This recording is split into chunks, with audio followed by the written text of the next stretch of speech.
తత్వమసి, అహం బ్రహ్మస్మి, సోహం, ఈ వేదవాక్కులు ఎటువంటి అంశాలని ప్రస్తావిస్తాయి? మొత్తం 4 వాక్యాలు ఉన్నాయమ్మా.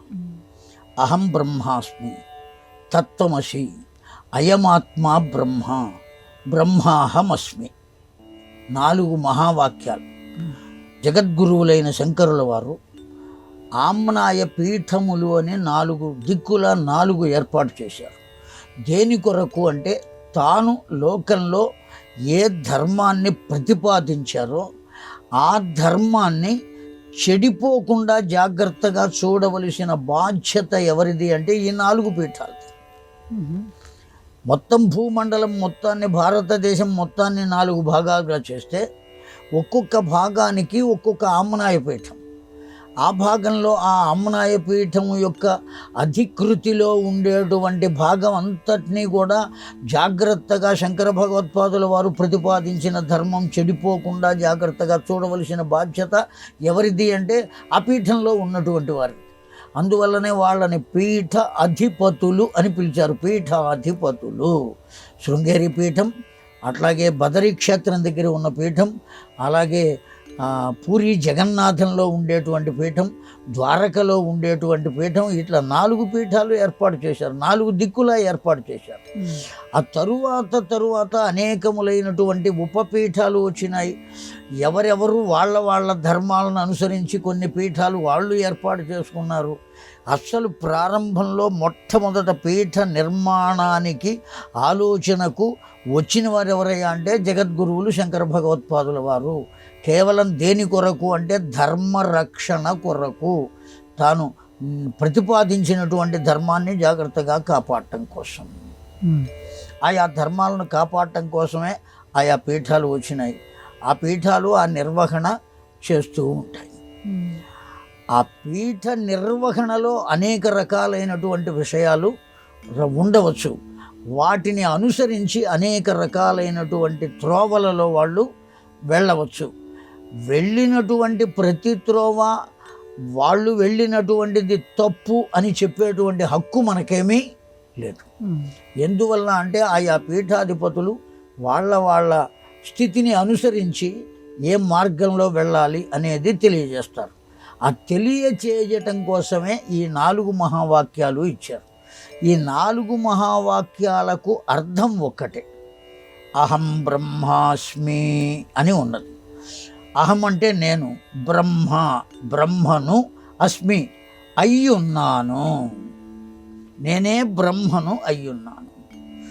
తత్వమసి, తత్ త్వం అసి, తత్ అది, త్వం నీవు, అసి అయి ఉన్నావు, అది నీవే అయ్యున్నావు. ఏది నీవయ్యున్నావు? ఆ పరబ్రహ్మము నీవే అయ్యున్నావు. నేనే పరబ్రహ్మమును అని చెప్పుకున్నాం. దీని భావం కానీ అది నీవే అయ్యున్నావు అనే దాని భావం కానీ ఒక్కటి అవునా కాదా?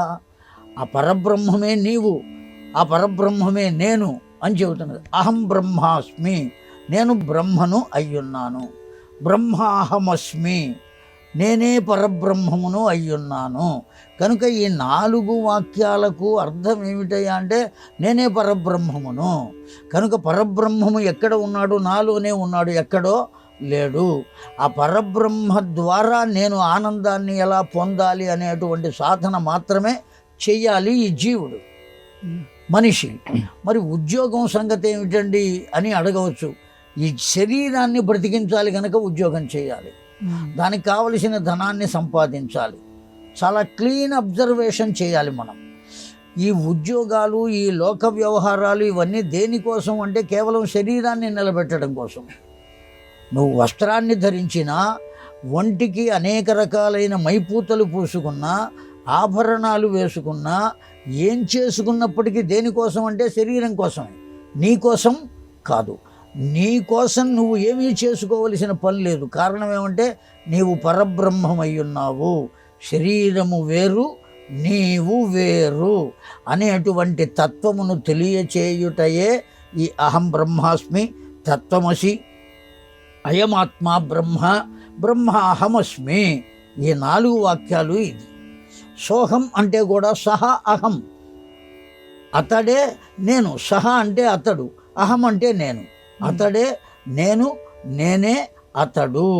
అతడు అంటే ఎవరు అంటే సాక్షాత్తు పరబ్రహ్మము. ఆ పరబ్రహ్మమే నేను, నేనే పరబ్రహ్మమును. ఈ విషయాన్ని ఈ 4 వాక్యాలు మనం జపం చేయాలి.